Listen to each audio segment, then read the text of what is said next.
Tim and Julia were best friends. They were in year 8, and after school most days they were down at the park shooting a ball at a hoop. But Tim never told anybody about his real feelings for her.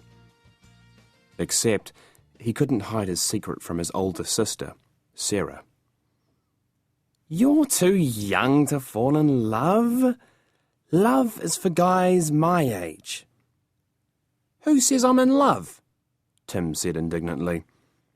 "Anyone can see you're in love with Julia.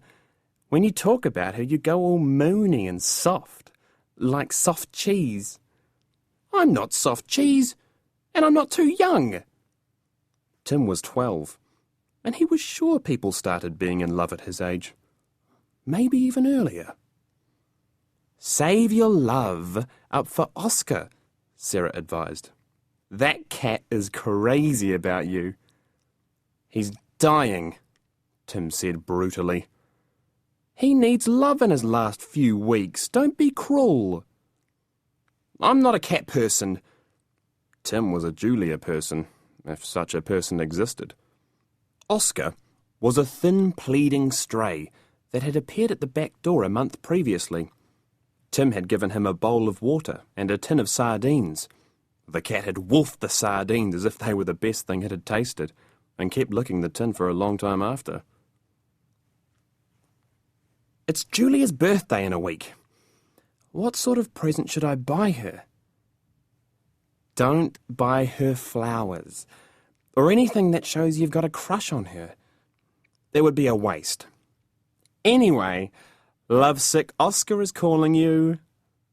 "Don't call him that." Tim sat on the back step, and Oscar jumped into his lap. Tim stroked him, being sure to follow the direction of his hair.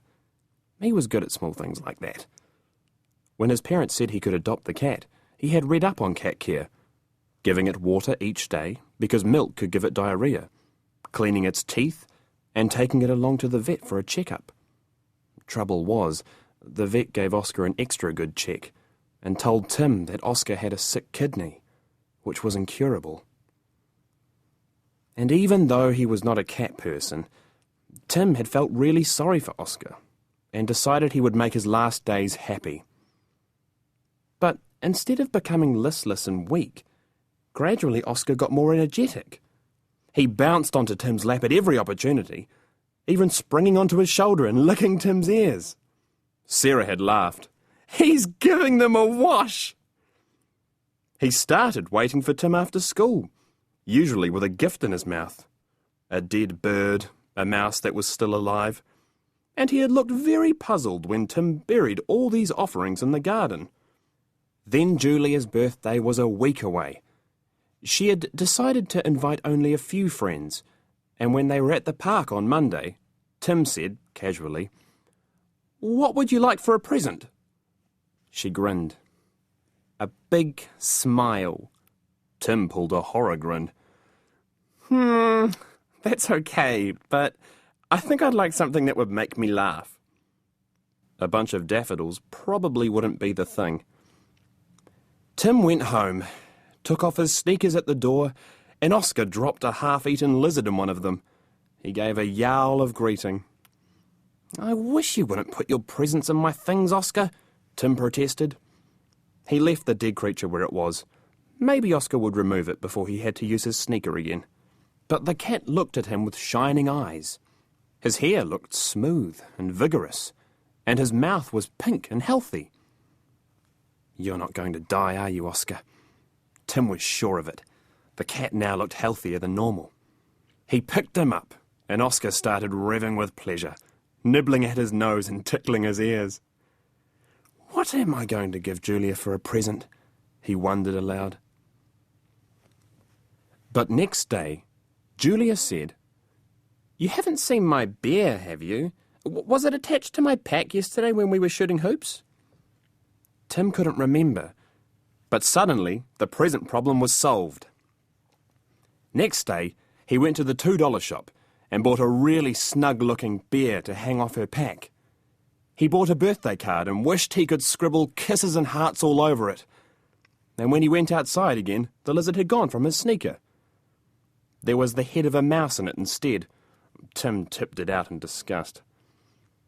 Oscar jumped up and clung to his waist, as if he wanted to dance with him. Tim had to laugh. "Definitely you're not dying, Oscar." He was glad. Maybe he was more of a cat person than he thought.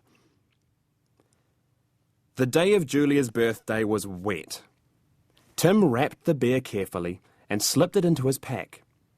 But when Julia opened the door, she looked grumpy. Not a birthday face at all. "I feel lousy. Don't come too close. I've got a sniffle.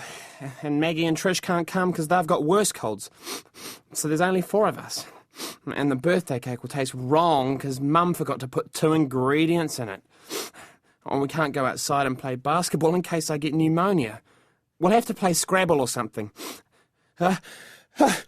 Julia sneezed and pulled an even longer face. "Did you bring something that will make me smile?" Not really. It's not funny." Maybe he should have bought a clown mask or a book of jokes. Tim decided to wait before giving her his present. When the other 2 arrived, they ate sandwiches and drank Coke and played cards and more cards and chewed birthday cake that did taste sort of empty. And Julia used up nearly half a box of tissues. "Are all birthday parties as boring as this?" she wondered. "I am not having one next year." Tim dug into his pack. The bear would cheer her up, but the wrapping around the present had fallen off. And the bear's fur felt different. He grabbed an arm, except it felt more like a tail. And the bear was heavier than he remembered. "Happy birthday, Julia!" He pulled out a big dead rat. Tim's mouth dropped, his eyes bulged. But instead of Julia screaming, she grinned. The first big grin of the day. "It's a monster!" She shrieked with laughter, and Tim remembered his pack had been lying open in his bedroom, just waiting for one of Oscar's gifts. Julia peered at the rat's face. It must have looked so cute when it was alive. Then she gave Tim a big hug, despite her cold, and him still holding the rat. "What a terrific present!" "This was Oscar's fault. I've bought you something proper." Tim dropped the rat, dug in his pack again, and found the pack bear. But Julia didn't seem to hear. "It's a real shame it's dead. I could have kept it as a pet." Then she laughed again. Tim slipped on his anorak and buried the rat in the garden. But when he left, Julia gave his arm a squeeze. "Thanks for the rat, Tim. It was the best part of a boring party. And thanks for the beer too." She giggled. Tim could tell she was still giggling when he turned and waved from the gate. When he got home, Oscar was waiting for him. The cat dumped another half-eaten lizard on Tim's sneaker, looked up at him in adoration, and started purring.